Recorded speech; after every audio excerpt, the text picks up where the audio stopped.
इस वीडियो में हम लोग डिजिटल कंट्रोल सिस्टम के बीटेक के प्रीवियस ईयर क्वेश्चन सॉल्व करेंगे। तो फर्स्ट क्वेश्चन अपना है,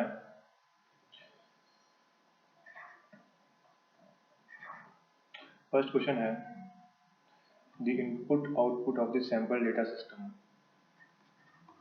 the input output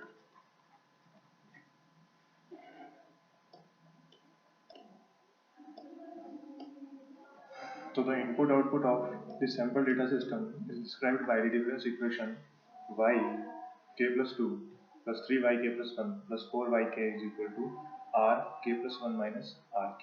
Determine the pulse transfer function. तो pulse transfer function का मतलब है हमको pulse transfer function basically output in z domain upon input in z domain की वैल्यू निकालनी है। तो इस डिफरेंस इक्वेशन को हमको सॉल्व करना है। तो उसके रिगार्डिंग जो फॉर्मूले हमको यूज करना है उसके बारे में देख लेते हैं एक बार। तो formulas used in difference equation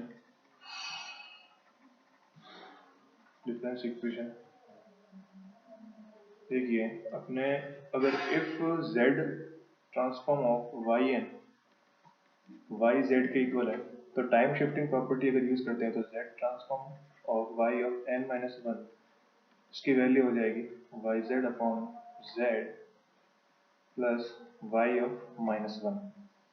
ठीक है, और अगर टाइम शिफ्टिंग प्रॉपर्टी के अंदर यहाँ पे हमारा आउटपुट जो है वो 2 टाइम्स शिफ्ट हो रहा है टुवर्ड्स दी राइट। ये जो टाइम शिफ्टिंग है राइट साइडेड शिफ्टिंग है।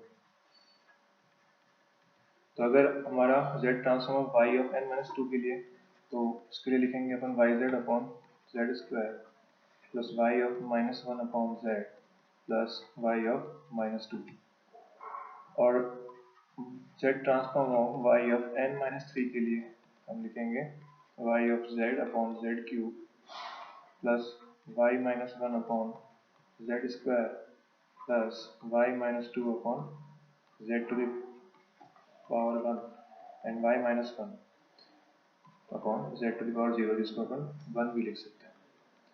ठीक है, तो इन्हीं फॉर्मूलों के अंदर अगर हम इनिशियल कंडीशंस को अगर जीरो मानते हैं, इन्हीं फॉर्मूलाज में if initial conditions are zero, for zero initial conditions,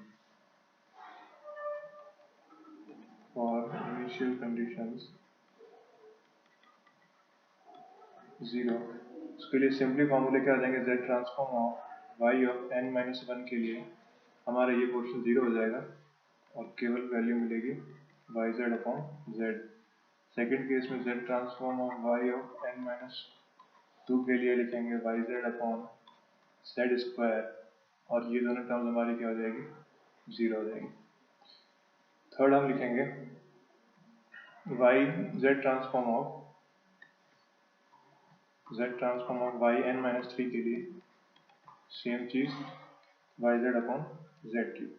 तो ये जो प्रॉपर्टीज हमने लिखी है ये basically right sided time shifting के लिए है। अगर यही फॉर्मूले हमारे पास अगर लेफ्ट साइडेड टाइम शिफ्टिंग के लिए लिखना हो तो हम कैसे लिखेंगे,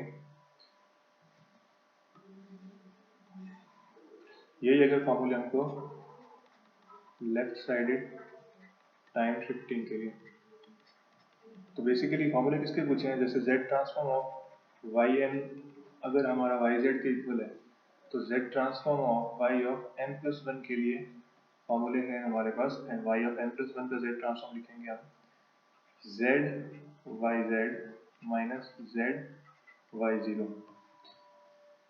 z transform of y of n plus two के लिए यही चीज हो जाएगी z square Y z minus z square Y zero minus Z Y one. ठीक है, एंड सो ऑन। तो इन्हीं के अंदर अगर इनके अंदर भी जीरो इनिशियल कंडीशंस को ध्यान में रखते हुए, फॉर जीरो इनिशियल कंडीशंस, तो ये फॉर्मूले हमारे पास क्या हो जाएंगे, z transform of y of n plus one के लिए हो जाएगा z बाई जेड, क्योंकि ये y जीरो हमारे पास जीरो हो जाएगा, और z transform of y n plus to की वैल्यू हो जाएगी z स्क्वायर बाई जेड। तो बेसिकली इस क्वेश्चन के अंदर हमारे पास मेनली ये दोनों ही फॉर्मूले काम में आने वाले हैं, क्योंकि इस क्वेश्चन के अंदर जो डिफरेंस इक्वेशन हमको गिवन है, डिफरेंस इक्वेशन के अंदर हमारे पास वाई के प्लस टू दिया हुआ है, वाई के प्लस टू दिया हुआ है, वाई के प्लस टू दिया हुआ है जो कि लेफ्ट साइड शिफ्टिंग है, और वाई के प्लस वन, यहाँ पे आर के प्लस वन। इस क्वेश्चन को अगर सॉल्व करेंगे अपन, डिफरेंस इक्वेशन जो हमको दी हुई है इस क्वेश्चन में वो है y ऑफ k की जगह हम n यूज कर सकते हैं, तो y of n plus one, y of n plus one plus three times y n plus n plus two है यहाँ पे, three times y n plus one plus four times y n is equal to r n plus one minus r n। इस equation के लिए अपन solve करेंगे, तो taking z transform on both the side, taking z transform on both side, यहाँ से आ जाएगा हमारे पास z square Y Z. Initial conditions को अगर अपन जीरो यूज करते हैं, जीरो मानते हुए अगर ये फॉर्मूला यूज करते हैं, तो यहाँ से z square Y z plus three z y z, three z y z plus four times of y z is equal to z r z minus r z. इस केस में हमारे पास y Z upon r z बड़ी आसानी से निकाल सकते हैं। वाई जेड को अगर कॉमन लेते हैं तो वाई जेड कॉमन लिया तो z square plus three z plus four is equal to, यहाँ से आर जेड कॉमन लेंगे तो जेड माइनस वन, तो y Z upon r z की वैल्यू आ जाएगी z minus one upon Z square plus three z plus four. ये basically अपने पास first transfer function of the given difference equation.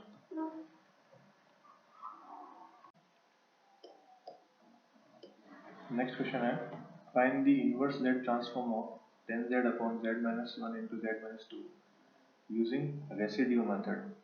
तो इनवर्स जेड ट्रांसफॉर्म निकालने के लिए हम इस क्वेश्चन में पार्शियल फ्रैक्शन मेथड भी यूज कर सकते हैं, लेकिन यह मेंशन किया हुआ रेसिड्यू मेथड, तो उसी से करेंगे।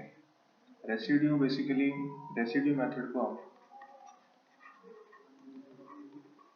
रेसिड्यू मेथड को इनवर्स इंटीग्रल मेथड भी बोलते हैं, inverse integral method. Residue method basically हमारे पास sum of residues of F z z की पावर के माइनस वन। जैसे अपने पास फंक्शन दिया हुआ है इस क्वेश्चन में f Z is equal to ten z upon z minus one into Z minus two. सबसे पहला काम जो करना है हमको इस एफ जेड के पोल्स लोकेट करने हैं।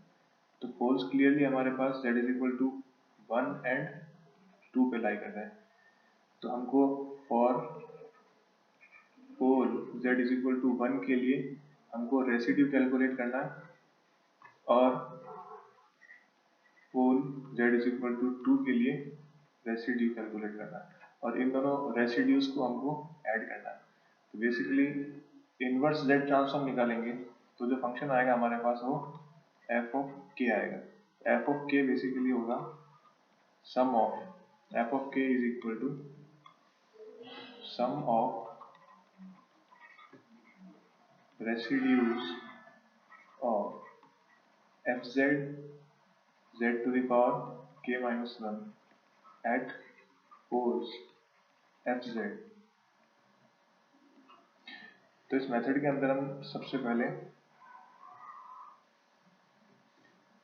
fz के पोल्स लोकेट करते हैं। तो पोल्स हमारे पास पहला पोल आता है z is equal to one पे, तो z is equal to one के लिए हम रेसिड्यू निकाल रहे हैं fz into z to the power k minus one. इसको निकालने के लिए हम limit z tends to one. अब रेसिड्यू का मतलब होता है कि fz इंटू जेड की पावर k माइनस वन को मल्टीप्लाई करना है पोल से। तो pole basically z is equal to 1 है, तो z इज इक्वल टू 1 से हमारे पास जो फैक्टर मिलता है वो मिलता है z माइनस 1। तो इस पूरे फंक्शन को हमको fz इंटू जेड की पावर k माइनस 1 से मल्टीप्लाई करना है। fz कितना है 10z upon z minus 1 into z minus 2 z to the power k minus 1। और बाहर लिमिट भी हमको लिमिट जो है वो z टेंस टू 1 है। ये बेसिकली जिस पोल के लिए हम कैलकुलेशन कर रहे हैं, रेसिड्यू निकाल रहे हैं, वो ही पोल है, z टेंस टू 1। तो यहाँ से z माइनस 1 और z माइनस 1 कैंसिल हो जाएगा और z की जगह 1 पुट कर देंगे। तो 10 into 1 upon 1 minus 2 into 1 to the power k minus 1, यहाँ से माइनस 10 आ जाएगा। तो residue at pole z is equal to 1 की वैल्यू आ जाएगी माइनस 10। सेकेंड स्टेप है अपने पास रेसिड्यू कैलकुलेट करना है at pole z is equal to 2। तो residue of F Z same z की पावर k माइनस 1 कैलकुलेट करेंगे। तो इस केस में हम कौन से पोल के लिए कर रहे हैं? इस केस में हम कर रहे हैं पोल z इज इक्वल टू 2 के लिए। तो लिमिट z टेंस टू 2 और साथ में यहाँ पे z माइनस 2 आ जाएगा। z माइनस 2 से मल्टीप्लाई कर देंगे रेसिड्यू के लिए। z माइनस 2 का कलर चेंज कर देते हैं इंटू एफ जेड है। एफ जेड कितना है 10z upon z minus 1 into z minus 2 into z की power k minus 1।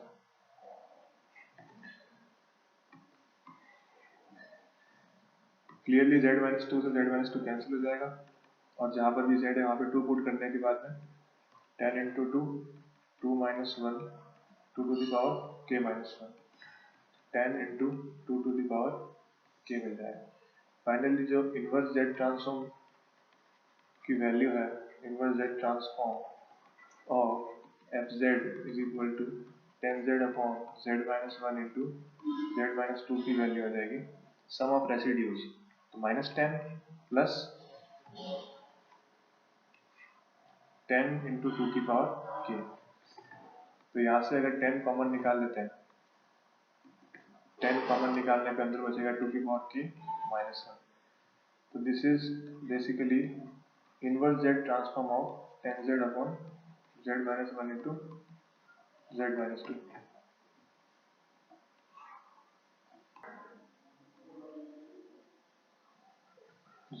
Residue method based एक क्वेश्चन और कवर करना जरूरी है। बेसिकली जो मेथड है रेसिड्यू मेथड, उसके अंदर हमने जो अभी क्वेश्चन कवर किया उसके अंदर फंक्शन दिया हुआ था F Z is equal to 10z upon z minus 1 into z minus 2। तो z माइनस 1 दो पोल्स थे हमारे पास, z माइनस 1 z माइनस 2, इन दोनों के लिए हमने अलग अलग रेसिड्यू की वैल्यूज फाइंड करी थी, ठीक है। लेकिन अगर हमारे पास फंक्शन कुछ इस प्रकार से दिया हो F Z is equal to Z cube upon z minus 2 into Z minus 3 into Z minus 1 to the power 4। तो z माइनस 2 इस क्वेश्चन में जो फंक्शन है बेसिकली उसके पोल्स अगर पूछा जाए तो poles z minus 2 z minus 3 and z minus 1 की पावर 4। तो ये दोनों पोल्स तो इनकी दोनों की पावर कितनी है 1, लेकिन इस केस में हमारे पास ऑर्डर की बात करें तो ये मल्टी ऑर्डर है। तो जब हम z minus 1 to the power 4 के लिए रेसिड्यू कैलकुलेट करेंगे तो उसके लिए थोड़ा सा अलग मेथड है। देखिए रेसिड्यू यहाँ पे इन तीनों के लिए निकालना पड़ेगा, ठीक है। तो इन दोनों z माइनस 2 और z माइनस 3 के लिए तो कोई प्रॉब्लम नहीं है, वही मेथड है अपने पास। करना क्या है, लिमिट जैसे अगर z माइनस 2 के लिए निकाले तो z tends to 2 into z minus 2 into f z पूरा लिख देंगे और z की पावर k माइनस 1 को सॉल्व कर देंगे। तो इस क्वेश्चन को बेसिकली स्टार्टिंग से लेते हैं अपन। जैसे क्वेश्चन हमारे पास दिया हुआ है, find the inverse z transform of F Z is equal to z cube upon z minus 1 to the power 4 z minus 2 and z minus 3। तो ये क्वेश्चन ऐसे भी पूछ सकता है, find the residue of F Z is equal to Z cube upon z minus 1 to the power 4 z minus 2 z minus 3। तो first case में अगर हम कैलकुलेट करते हैं किसके लिए, residue of F z at z is equal to 2 या फिर जेड माइनस 2 के लिए फॉर जेड माइनस 2। तो residue of F Z into Z की पावर के माइनस वन, जेड की पावर के माइनस वन मल्टीप्लाई करना जरूरी है रेसिड्यू के केस में। तो अगर हम एक मिनट इसको थोड़ा करेक्ट कर देते हैं, अगर हम लिख रहे हैं रेसिड्यू ऑफ एफ जेड लिख रहे हैं, इसको क्या लिखना पड़ेगा, limit residue of F z at z minus two. तो इसको लिखेंगे z to the limit z tends to two z minus two, f z की वैल्यू कितनी है, z cube upon z minus one to the power four z minus two z minus three into z to the power के minus one. तो इसको बड़ी आसानी से हम जेड माइनस टू कैलकुलेट कर जेड माइनस टू कैंसिल करके z की जगह टू पुट करके two cube upon two minus one to the power four two minus three into two की पावर के माइनस वन। देखिए जेड माइनस टू के लिए और जेड माइनस थ्री के लिए कैलकुलेट करने में, रेसिड्यू कैलकुलेट करने में कोई प्रॉब्लम नहीं आएगी। Z minus one to the power four के लिए समझ लेते हैं हम। तो हम कैलकुलेट कर रहे हैं residue of F z at z minus one. तो उसके लिए हम लिखेंगे जो फॉर्मूला है, जैसे मल्टी ऑर्डर अगर हमारे पास कोई पोल है, मल्टी ऑर्डर पोल कहने का मतलब जैसे अगर z minus a to the power n आता है, तो उसके लिए अगर हम रेसिड्यू कैलकुलेट कर रहे हैं, रेसिड्यू ऑफ एफ जेड किसके लिए, z minus a to the power n के लिए, तो हम लिखेंगे उसको residue is equal to one upon n minus one factorial d upon d z n minus one z minus a to the power n f Z.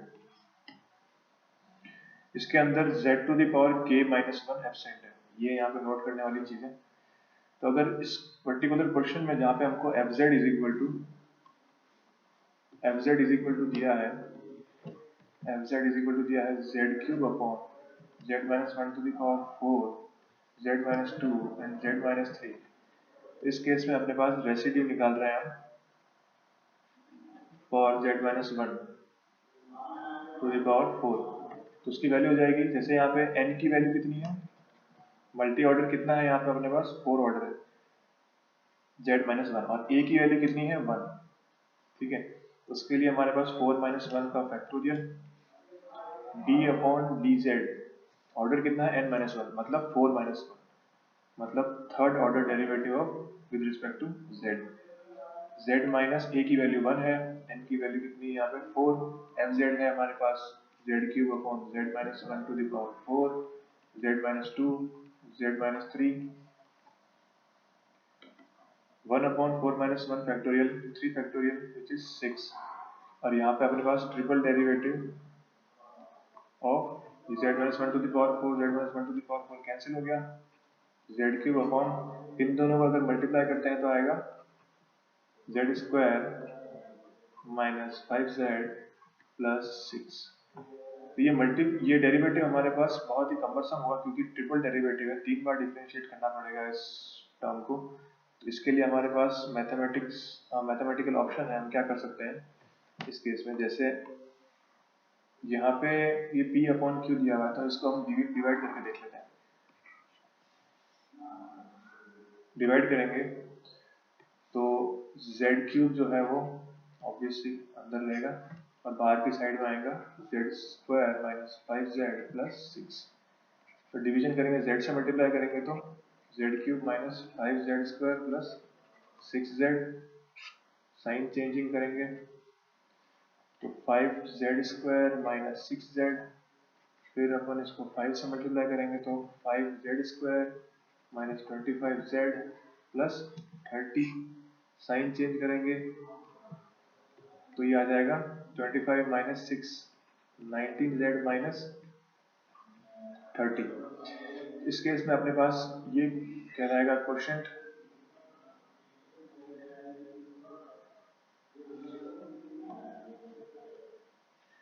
ये अपने पास quotient हो जाएगा, ये अपने पास डिवाइजर हो जाएगा और ये रिमाइंडर हो जाएगा। तो इसी डिवीजन को जो अपने पास ये डिवीजन दिया है p अपॉन q, उसको डिवाइड किया था हमारे पास, इसको हम क्या लिख सकते हैं, quotient plus remainder upon divisor, इसी तरह से लिख सकते हैं। तो डी अपॉन डी जेड का ट्रिपल डेरिवेटिव, इसको लिख दिया हमने क्यू कितना है z प्लस 5 प्लस आर कितना है 19z माइनस 30 अपॉन डिवाइजर कितना है z square minus 5z plus 6। तो z प्लस 5 का ट्रिपल डेरिवेटिव तो यहाँ पे क्लियरली जीरो हो जाएगा, क्योंकि यहाँ z की पावर 1 है, जिस सेकंड डेरिवेटिव में ही इसकी वैल्यू जीरो हो जाएगी। यहाँ पे 19z minus 30 upon z square minus 5z plus 6 जो है, इसको हम पार्शियल फ्रैक्शन से सॉल्व करेंगे। पार्शियल फ्रैक्शन से सॉल्व करने के बाद में बड़ी आसानी से अपन ट्रिपल डेरिवेटिव इसका सॉल्व कर सकते हैं। तो इसको सॉल्व कर लेते हैं एक बार। 19z minus 30 upon z square minus 5z plus 6 equal to, जो डिनोमिनेटर में जो टर्म है वो basically z minus 2 into z minus 3 है, तो इसको वैसे ही लिखते हैं z minus 2 into z minus 3, a upon z minus 2 plus b upon z minus 3, इसको a into z minus 3 plus b into z minus 2 upon z minus 2 into z minus 3, यहाँ से z का coefficient a plus b minus 3a minus 2b upon z minus 2 into z minus 3, 19z minus 30 upon z minus 2 into z minus 3, यहाँ से a plus b की value कितनी आ जाएगी, compare करेंगे तो 19 आ जाएगी, और माइनस 3a प्लस 2b की वैल्यू माइनस 30 आ जाएगी। a और b की वैल्यू कैलकुलेट करने के लिए इस इक्वेशन को 2 से मल्टीप्लाई करके सब्ट्रैक्ट कर देते हैं, या फिर इसका साइन चेंज कर देते हैं इस पूरी इक्वेशन का, एक ही बात है। तो 3a माइनस 2b प्लस 30, और इस इक्वेशन को 2 से मल्टीप्लाई किया तो 2a plus 2b is equal to 38। दोनों इक्वेशंस को ऐड कर लेते हैं, तो यहाँ 5a plus 0 is equal to 68, a की वैल्यू आ जाएगी 68 अपॉन 5, a की वैल्यू यहाँ पुट कर देते हैं तो b की वैल्यू आ जाएगी 19 माइनस 68 अपॉन 5, तो ये आ जाएगा 95 माइनस 68 27 अपॉन 5। तो a और b दोनों की वैल्यूज आ गई हमारे पास। अब क्या कर सकते हैं, जो पार्शियल फ्रैक्शन हमने किया था 19z minus 30 upon z minus 2 into z minus 3 का, वो आ गया अपने पास, a की वैल्यू आ गई है 68 upon 5 upon z minus 2 plus 27 upon 5 upon z minus 3। अब इस पूरे का हमको triple derivative D cube upon d Z cube करना है, और बाहर की साइड में हमारे पास 1 अपॉन 6, तो 1 अपॉन 6 68 अपॉन 5, और ये है z माइनस 2 की पावर, ये बेसिकली क्या है, इसको अगर देखें तो z माइनस 2 की पावर माइनस 1 है, तो z माइनस 2 की पावर माइनस 1 का 2 की पावर माइनस 1 का अगर अपन सिंगल डेरिवेटिव करते हैं तो आता है माइनस 1 अपॉन z माइनस 1 का स्क्वायर, और इसका भी हम वापस डेरिवेटिव करते हैं। देखिए एक बार डेरिवेटिव हो गया, दूसरी बार डेरिवेटिव करेंगे तो हम किसका डेरिवेटिव कर रहे हैं, माइनस ऑफ z माइनस 1 की पावर माइनस 2 का डबल डेरिवेटिव कर रहे हैं। सॉरी, सिंगल, एक second, z minus of z minus 1 का की पावर माइनस 2 का फिर से डेरिवेटिव कर रहे हैं हम, तो नेगेटिव साइन तो बाहर आ जाएगा और माइनस 2 बाहर आ जाएगा, z माइनस 1 की पावर माइनस 3 आ जाएगा, तो यहाँ से अपने पास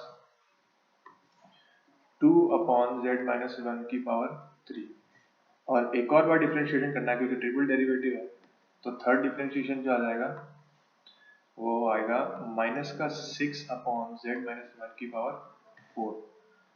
तो अपने पास इस तरह से सेकंड टर्म और है, उस सेकंड टर्म का भी हम डिफ्रेंशिएशन करेंगे, तो यहाँ से जो वैल्यू आएगी अपने पास क्या आ रही है, देखिए ये माइनस 6 अपॉन z माइनस 1 की पावर 4 आ रहा है, तो इसको अपन लिख देते हैं 68 अपॉन 5 तो बाहर आ गया, मल्टीप्लाइड बाय -6/z-, ये z-2 है यहाँ पे, तो z-2 की पावर 4 प्लस 27/5 मल्टीप्लाई -6/z-3 की पावर 4। 6 को अंदर मल्टीप्लाई कर देते हैं तो ये 6 इन दोनों 6 से कैंसिल हो जाएगा दोनों टर्म के अंदर, तो 68/5 with negative sine into z-2 की पावर 4 माइनस 27/5 इंटू z-3 की पावर 4। तो रेसिड्यू मेथड से सॉल्व करने के बाद में ये जो आई वैल्यू, ये रेसिड्यू है केवल किसका, जो अपना क्वेश्चन है उसके अंदर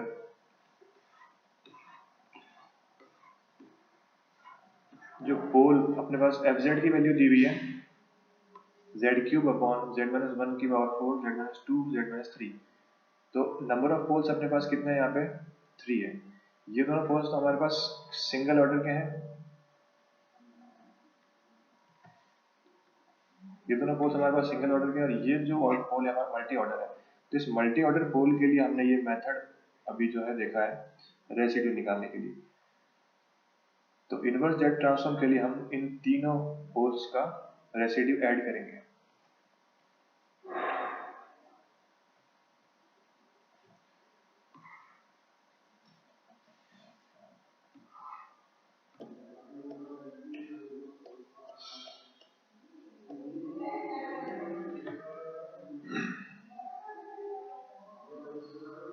नेक्स्ट क्वेश्चन है हमारे पास, यूजिंग पार्शियल फ्रैक्शन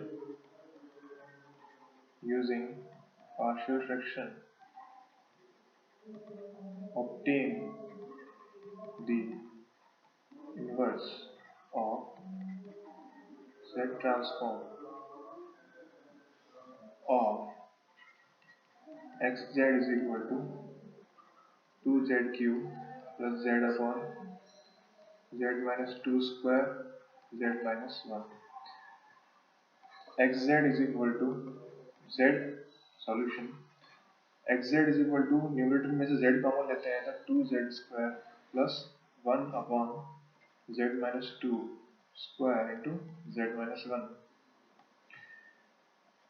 इस z को xz के नीचे ले आता है तो xz upon z is equal to 2z square plus 1 upon z minus 2 square z minus 1। इस z को नीचे लाने का रीजन ये है कि हम पार्शियल फ्रैक्शन मेथड यूज कर रहे हैं, और पार्शियल फ्रैक्शन मेथड यूज करने के लिए न्यूमरेटर की मैक्सिमम पावर डिनोमिनेटर की मैक्सिमम पावर से 1 कम होनी चाहिए। अगर डिनोमिनेटर में मैक्सिमम पावर देखिए यहाँ पे कितनी 3 है, ये स्क्वायर z का और ये z की पावर 1 है, तो टोटल पावर 3 है, तो न्यूमरेटर में क्या होनी चाहिए 2 होनी चाहिए। और क्लियरली हम यहाँ पे कॉमन ले सकते हैं z, तो हम कॉमन ले लेते हैं और इसकी पावर क्या कर देते हैं मैक्सिमम पावर 2 कर देते हैं, xz अपॉन z आ गई। तो पार्शियल फ्रैक्शन यूज करेंगे इसके अंदर, तो लिखेंगे a upon z minus 1, b upon z minus 2, तो c अपॉन z माइनस 2 का स्क्वायर। यहाँ से a b और c की वैल्यू कैलकुलेट करेंगे, तो a b और c की वैल्यू रहेगी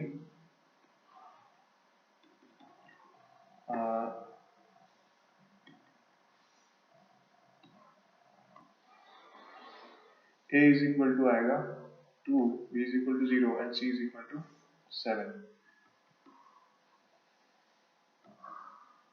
तो आएगा 2 upon z minus 1 plus 0 upon z minus 2 plus 7 upon z minus 2 का स्क्वायर।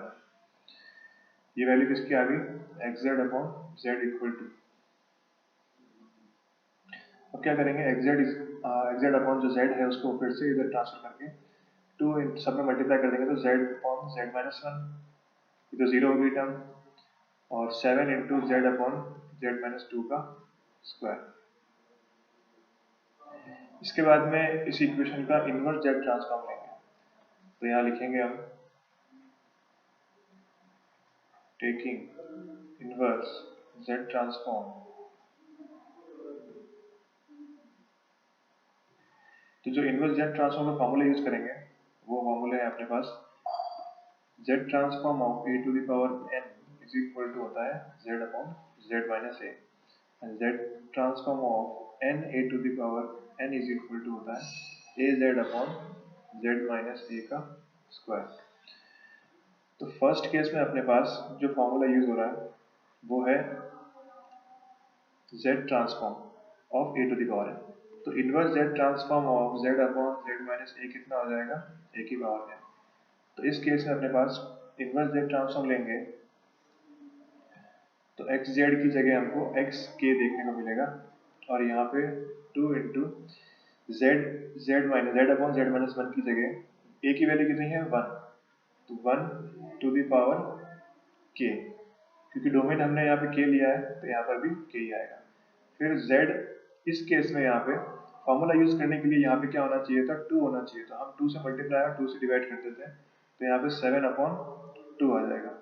और इस फंक्शन का इनवर्स जेड ट्रांसफॉर्म अगर देखें तो मैं इस फॉर्मूले के अंदर यहाँ पे थोड़ा सा इरेज करके जेड ट्रांसफॉर्म यहाँ से इरेज कर देता हूँ,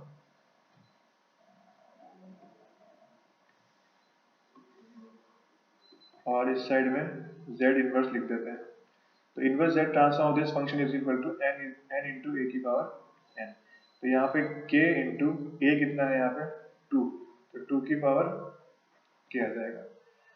तो 1 टू दी पावर k तो क्या रहेगा, 1 ही रहेगा। तो 2 प्लस 7 अपॉन 2 है, तो इस 2 को अपन 2 की पावर k माइनस 1 में लिख देते हैं। तो x k की वैल्यू क्या आ जाएगी अपने पार्शियल फ्रैक्शन मेथड से, 2 प्लस 7k 2 की पावर k माइनस 1।